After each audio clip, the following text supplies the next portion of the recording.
Quel est le piège principal dans la partie 2 du TOEIC, la partie questions-réponses? Je vous explique tout ça après l'intro.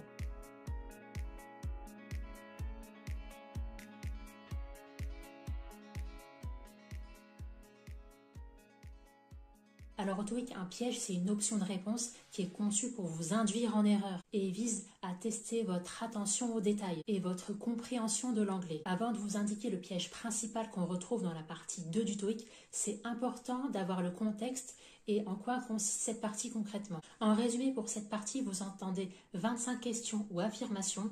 Vous devez trouver parmi les 3 propositions de réponse possibles celle qui correspond le mieux à la suite de l'enregistrement. Attention, vous n'avez aucune retranscription, donc il faut bien tendre l'oreille et bien écouter le début de l'enregistrement audio pour déduire la suite logique. Alors donc ici, le piège principal selon moi que j'ai relevé, ça va être au niveau de la formulation des réponses proposées. Il faut savoir que dans cette partie 2 du TOEIC, la réponse à la question ne le sera jamais directement. Donc ici, le piège principal, ce sont les sous-entendus. Donc je vais vous donner un exemple concret que j'ai inventé de toute pièce. Vous allez voir la retranscription, mais sachez que vous n'avez évidemment pas de retranscription possible à l'examen. Je vais vous donner un exemple concret que j'ai inventé de toute pièce. Do you prefer to eat indoors or outdoors? Donc parmi les 3 propositions que vous êtes susceptible d'entendre, la réponse A, it looks like it is about to rain. Pour la réponse B, I prefer to eat light. Pour la réponse C, we are waiting for them to open the doors. En réalité, la réponse à laquelle on aurait pu s'attendre, c'est la préférence de l'interlocuteur quant à savoir s'il préfère manger à l'intérieur du restaurant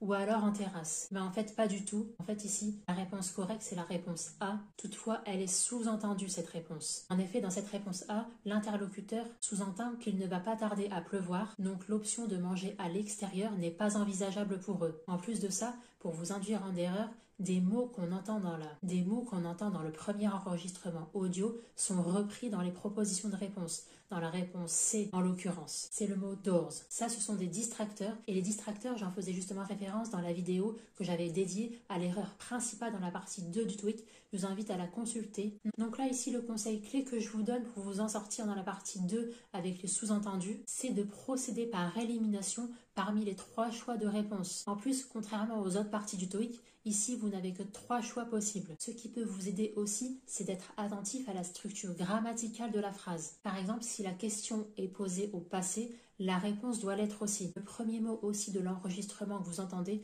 peut être déterminant dans le choix de la réponse. Ça, j'en avais également dédié une vidéo exprès à ce sujet. Vous pouvez retrouver la playlist de la partie 2 du TOEIC sur ma chaîne YouTube.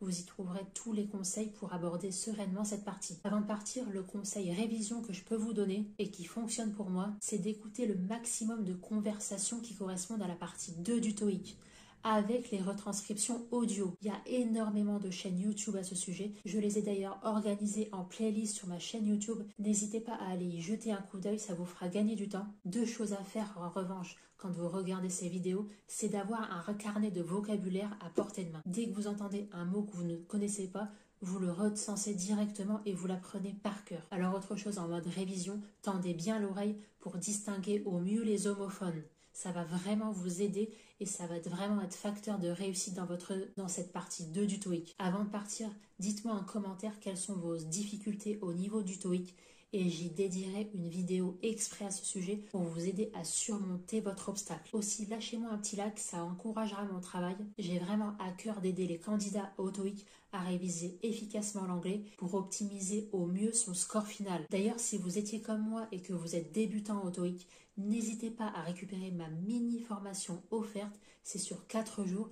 Je vous donne toutes les clés et toutes les cartes en main pour débuter sereinement vos révisions TOEIC. Ma mini-formation offerte, ce sont tous mes PDF que je mets régulièrement à jour pour répondre au mieux aux besoins des candidats au TOEIC. Aussi, abonnez-vous à cette chaîne pour recevoir mes derniers conseils pour bien apprendre l'anglais et réussir votre TOEIC. Je vous dis à très vite pour une nouvelle vidéo. Très bon courage dans vos révisions.